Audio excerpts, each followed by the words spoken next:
Villain can be লাভার, লেখিকা মিথু বুড়ি, কণ্ঠে আমি মাইশা। পরবদিনের বাগানবাড়িটা বাইরে থেকে যতটা অদ্ভুত, ভিতর থেকে ঠিক ততটাই ভয়ঙ্কর। পুরো বাড়িটাই কালো রঙে মোড়ানো।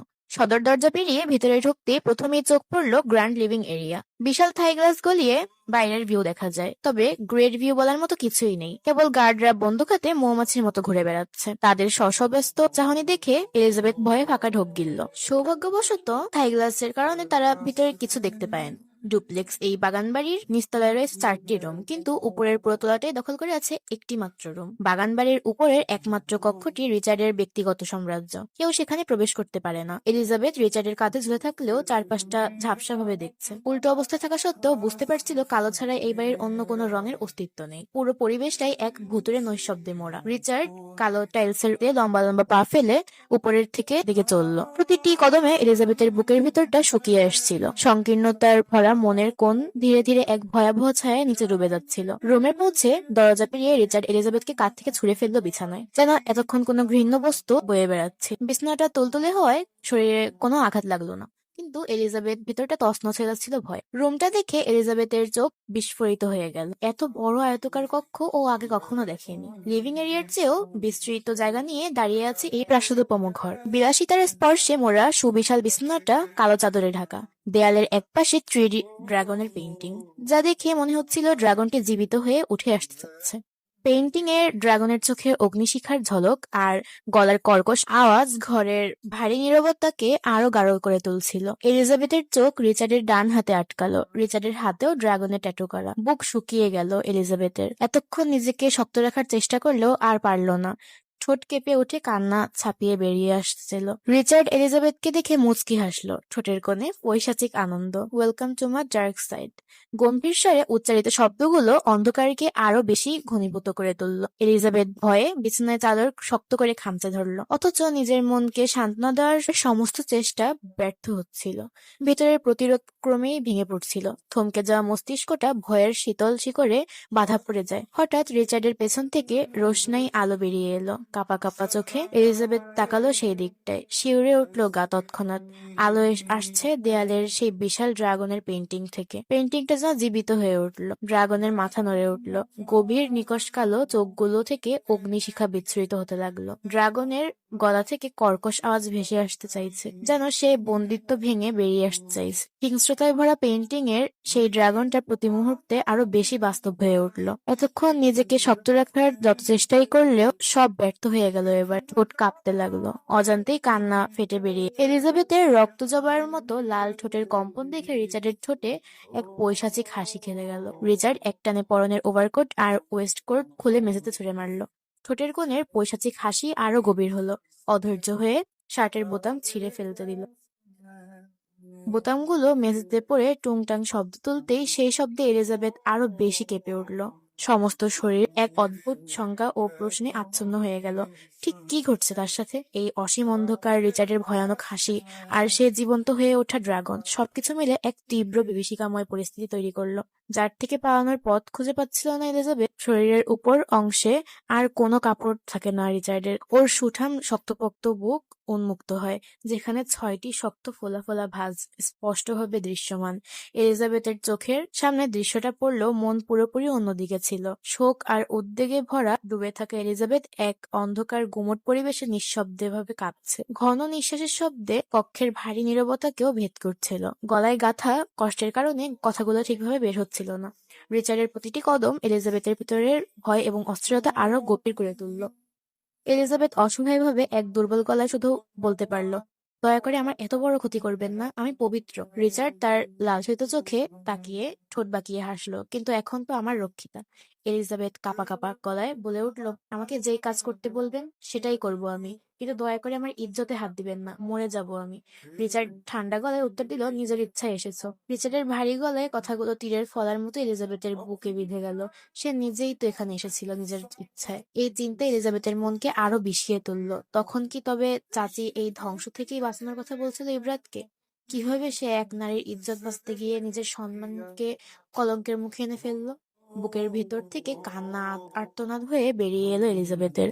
এলিজাবেথ জানতো না কিভাবে এই আযাবের মোকাবেলা করতে হবে যখন সে নিজের স্বেচ্ছায় পা এই আগুনে দিয়েছে। রিচার্ড বেডে হাঁটু গেড়ে ঝুঁকে এলিজাবেথের দিকে এগিয়ে গেল। অন্ধকারে এলিজাবেথ তখনও রিচার্ডের মুখ দেখেনি। এলিজাবেথ পিছিয়ে যায় নিজেকে রক্ষা করার জন্য, কিন্তু রিচার্ডের হাত থেকে মুক্তি পাওয়া ছিল অসম্ভব। সে বাঁকা হেসে এক টান দিয়ে এলিজাবেথের কাছে নিয়ে পুরুষালী গুরুগম্ভীর হাসকি কণ্ঠে শব্দ উঠে গেল, just be my lady. Richard ঝাঁপিয়ে পড়ল এলিজাবেথের উপর। তার নিষ্ঠুর লালসা কোনো বাধাই মানল না। এলিজাবেথ বুক ফাটানো কান্না চিৎকার কোনোটাই রিচার্ডের কান পর্যন্ত যাচ্ছে না। নিজেকে রক্ষা করার চেষ্টায় ব্যর্থ হলো এলিজাবেথ। এক মুহূর্তে এলিজাবেথ হারিয়ে ফেলল তার জীবনের সবচেয়ে মূল্যবান জিনিস, তার পবিত্রতা, একজন নারীর ইজ্জত যা তার গৌরবের প্রতীক। সেই অলংকারে দাগ লেগে গেল। এলিজাবেথের প্রতিটি আর্তনাদ ঘরের প্রতিটি দেয়ালে ধাক্কা খেয়ে ফিরে এলো, কিন্তু সেই হিংস্র হৃদয়ে এতে বিগলিত হলো না। নেতিয়ে পড়া এলিজাবেথের শরীর আর কোনো প্রতিরোধ করতে পারল না। ওর শরীর অবশ, মন ভেঙে চুরমার, চোখ দিয়ে শুধু নোনা জল গড়িয়ে পড়ল। এলিজাবেথ অনুভব করলো এই ঘরে কেবল ওর দেহ ছিল, ওর আত্মা বহুদূরে পালিয়ে গেছে, যেখানে এই দুঃস্বপ্ন আর তাকে ছুঁতে পারবে না। বিষাক্ত অমানবিক এক রাত শেষে অবশেষে সূর্যের আলো ঢুকলো ঘরে, কিন্তু সেই আলোতে কোনো আশার রেশ ছিল না, বরং তা উদ্ঘাটন করলো গতরাতের ভয়ঙ্কর দুঃস্বপ্নের ধ্বংসাবশেষ। রিচার্ডের হাত থেকে ঘটে যাওয়া বর্বর অত্যাচারের ভার সইতে না পেরে শেষ রাতে জ্ঞান হারিয়েছিল এলিজাবেথ। ৩০ বছরের ক্ষুধার্ত বাঘের মতো হিংস্র রিচার্ডের লালসার শিকার হয়েছিল এলিজাবেথ। ফোনের রিংটনে ধীরে ধীরে ঘুম ভাঙল রিচার্ডের। শেষ রাতে অনেক দিন পর শান্তির ঘুম ঘুমিয়েছিল। মাথা ভারী, চোখের ক্লান্তির রেশ। ফোন হাতড়ে বের করে দেখতে পেল ন্যাসোর নাম্বার। কল ইতিমধ্যেই কেটে গেছে। রিচার্ডকে একাধিকবার কল করার নিয়ম নেই, তাই পরপরই একটি টেক্সট আসে, তাড়াতাড়ি নিচে যাওয়ার বার্তা। মেসেজ পড়ে রিচার্ড উঠে বসতে গেল, কিন্তু হঠাৎই টের পেল তার হাতের উপর ভারী কিছু। কপালে ভাঁজ পড়ল। রিচার্ড কমফোর্টার সরিয়ে দেখতে পেল এলিজাবেথ তার হাতে ঢলে পড়ে আছে জ্ঞানহীন। রিচার্ডের বিশাল দেহের সঙ্গে পিঁপড়ার মতো ছোট দেখাচ্ছে এলিজাবেথকে। ঘুমের মধ্যে পুরোপুরি রিচার্ডের বুকে লেপ্টে এলিজাবেথ। এই অবস্থায় এলিজাবেথের আড়াল করা যাবে সহজেই, যেন ২ হাত বাড়ালেই ঢেকা পড়ে যাবে মেয়েটি। কিছুক্ষণ তাকিয়ে রইল রিচার্ড এলিজাবেথের দিকে অদ্ভুতভাবে। স্নিগ্ধ চেহারায় এখন ক্লান্তি আর যন্ত্রণা, গালে শুকিয়ে যাওয়া জল, কালচে দাগ গলায় ও গলার নিচে ছড়িয়ে থাকা জমাট বাঁধা রক্তর চিহ্ন, সবকিছু এক ভয়াবহ দৃশ্যের আভাস।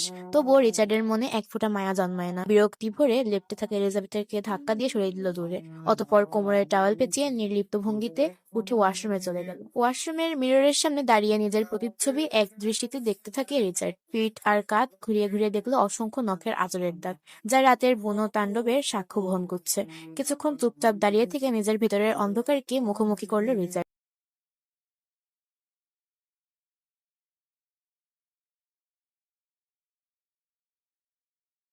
ফ্যাসেটের দুপাশে হাত রেখে আয়নায় তাকিয়ে থাকে রইল। কিছু মুহূর্তের মধ্যে চোখের রং বদলে লালচে হয়ে ওঠে, ক্রোধের আগুন জ্বলে উঠল। তাতে দাঁত পিষে চোয়াল শক্ত করে রিচার্ড নিজের প্রতিচ্ছবিকে দমন করতে চাইল। এক মুহূর্তে সব ধৈর্য ভেঙে যায়। রিচার্ড হঠাৎ হঠাৎ এক ঘুষি মেরে চুরমার করে দেয় মিরর। কাঁচ ভেঙে মেঝেতে ছড়িয়ে পড়ে। হাত থেকে রক্ত গড়িয়ে নামে ফোঁটা ফোঁটা। রক্ত ঝরতে থাকে, কিন্তু রিচার্ডের চোখে কোনো অনুশোচনা নেই। রিচার্ডের জন্য রক্ত শুধু একটা সত্য। তাদের দিন শুরু হয় রক্ত ঝরানোর মাধ্যমে, আর রাত শেষ হয় সেই রক্ত মুছে। একবারে রেডি হয়ে নিচে নামে রিচার্ড। লুকাস ন্যাসো অপেক্ষা করছিল লিভিং রুমে। সকাল সকাল রিচার্ডের ভিজা চুল দেখে তাদের চোখ সপ্তম আকাশে। তেরছা নজরে তাকালো একজন আরেকজনের দিকে। টিভিতে নিউজ চলছে। ব্রেকিং নিউজ, তথ্যমন্ত্রী আনিসুল হকের ব্যক্তিগত সহকারী PA লাশ পাওয়া যায় আজ সকালে। যদিও লাশটি পাওয়া গেলেও মাথাটি এখনো নিখোঁজ। একটি কালো কফিনে ফুল দিয়ে সাজানো লাশ সরাসরি তথ্যমন্ত্রীর বাসভবনে পাঠানো হয়েছে। পাশাপাশি গতকাল রাতে দীর্ঘ ৬ বছর পর স্নাতক ডিগ্রি অর্জন শেষে দেশে ফিরেছিল তথ্যমন্ত্রীর একমাত্র ছেলে সাদমান হক। তবে মা বাবার সান্নিধ্যে আর ফেরা হয়নি সালমানের। বিমানবন্দর থেকেই সাদমানকে গতকাল রাতে অপহরণ করা হয়। ছেলের অপহরণের খবর শুনে হার্ট অ্যাটাকে আক্রান্ত হন আনিসুলের হকের স্ত্রী। বর্তমানে তিনি ICUতে চিকিৎসা অবস্থায় আছেন। ধারণা করা হচ্ছে এটি একটি রাজনৈতিক প্রতিহিংসা থেকে পরিকল্পিতভাবে করা হয়েছে। কেসটির তদন্তের দায়িত্ব দেওয়া হয়েছে CID অফিসার প্রেম আহসানের নেতৃত্বাধীন ৪ সদস্যের একটি বিশেষ দলকে। আইনশৃঙ্খলা বাহিনী দ্রুতই অপরাধীদের শনাক্ত করার ব্যাপারে আশাবাদী। কড়া ফ্লেভারের ব্ল্যাক কফিতে চুমুক বসিয়ে রাজকীয় ভঙ্গিতে সোফায় পায়ের উপর পা তুলে বসে নিউজটি দেখল রিচার্ড। অপোজিটে লুকাস আর ন্যাসো বসা।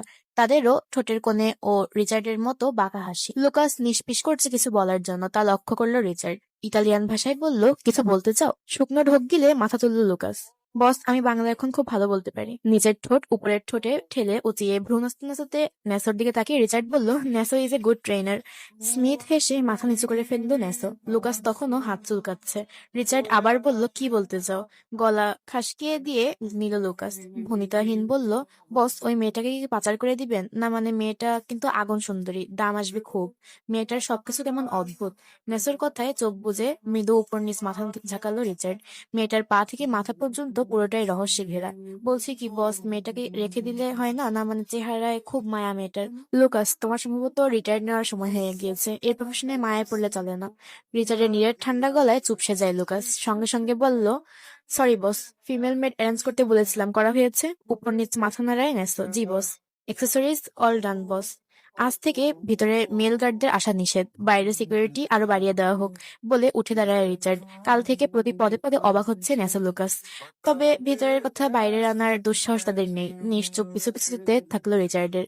ন্যাসো ড্রাইভিং সিটে বসে জিজ্ঞেস করলো, বস কোথায় যাবেন? রিচার্ড ব্রেস্ট পকেট থেকে কলম বের করে একটা ফাইল সই করতে করতে তুষ্ট হেসে বলল, অফিসে চলো, গেস্ট আসবে, নিজে দাঁড়িয়ে থেকে হোস্ট করবো তাদের। রিচার্ডের 10 কথার মধ্যে খুব কম কথাই মানেই বুঝতে পারে তারা। বরাবরের মতো এবারও ব্যর্থ রিচার্ডের কথার আড়ালে থাকা রহস্য ভেদ করতে। ঠোঁট গোল করে গরম শ্বাস ফেলে ড্রাইভ করতে থাকে নেসো। গাড়ি চলছে তার নিজ গতিতে। মাত্রই আনিসুল হকের বাসভবন থেকে ফিরল সিআইডি অফিসার প্রেম আর তার 3 সহকর্মী। তাদের প্রতিটি কাজেই রয়েছে শতভাগ সাফল্য। এই 4 সদস্যের টিমের লিডার প্রেম আহসান। পুরো টিম সে একাই লিড করে। 26 বছর বয়সেই ইতিমধ্যে নিজের দুঃসাহসের জন্য 2বার অ্যাওয়ার্ড পেয়েছে। 5 ফিট 10 ইঞ্চির প্রেমের খোঁচা খোঁচা দাড়ি যুক্ত তামুক চেহারায় সবসময় দেখা যায় হাসির ঝলকানি। গাড়ি চালাচ্ছে অফিসার মাহাতাব। প্রেম প্যাসেঞ্জার সিটে গা এলিয়ে চোখ বুজে নিজের মতো করে কেসটা সাজাচ্ছে মস্তিষ্কে। মাহাব ড্রাইভ করতে করতে বলল, স্যার, গোপন সূত্রে জানা গিয়েছে কাল যখন মন্ত্রীর ছেলে অপহরণ হয় ঠিক তার আগের ফ্লাইটেই সেই ইটালিয়ান গ্যাংস্টার দেশে এসেছে তার 2 বডিগার্ড নিয়ে। চোখ খুলে সোজা হয়ে বসে প্রেম। কপালে ভাঁজ দৃষ্টি গভীর। বলল, গ্যাংস্টার রিদ কায়নাত? জি স্যার, রিচার্ড ওরফে রিদ কায়নাত। প্রতি বছরে একবার দেশে আসে এই গ্যাংস্টার, তাও 2 দিনের জন্য। তখনই কারোর না কারোর লাশ পাওয়া যায়। অধিকাংশ সময় দেখা গিয়েছে বড় বড় রাজনীতিবিদ আর সংস্থার লোকজন, কিন্তু পর্যাপ্ত প্রমাণের অভাবে আজও পর্যন্ত এর বিরুদ্ধে প্রশাসনের কোনো স্টেপ নিতে পারেনি। উপরের কারোর হাত আছে? না স্যার, এই গ্যাংস্টার নিজের মতো চলে, কারো ধার ধারে না। বরঞ্চ বড় বড় লোকদের জন্য রিদ কায়নাত এক নতুন আতঙ্ক। ইতালিতে গড়ে তুলেছে নিজের কালো ব্যবসার সাম্রাজ্য। সরকারও এর বিরুদ্ধে কিছু বলতে পারে না। সকল কিছু নিজের হাতে নিয়ে নিয়েছে। বাংলাদেশেও শেয়ারের ব্যবসার আড়ালে রয়েছে বড় বড় ক্যাসিনো, বিদেশি অস্ত্র আর মদ সাপ্লাই করে ইতালি থেকে। নারী পাচার থেকে শুরু করে সকল ধরনের অন্যায়ের সাথে জড়িত, তবুও পুলিশ ফাইলে নাম নেই। খুবই মনোযোগ দিয়ে কথাগুলো শুনল প্রেম। হঠাৎ কিছু ভেবে ঠোঁটে বাঁকা হাসি ফুটে উঠল। অষ্টপুটে রহস্যময় হাসি বজায় রেখেই বলল, একবার দর্শন নেয়াই যাক সাহসী গ্যাংস্টারের।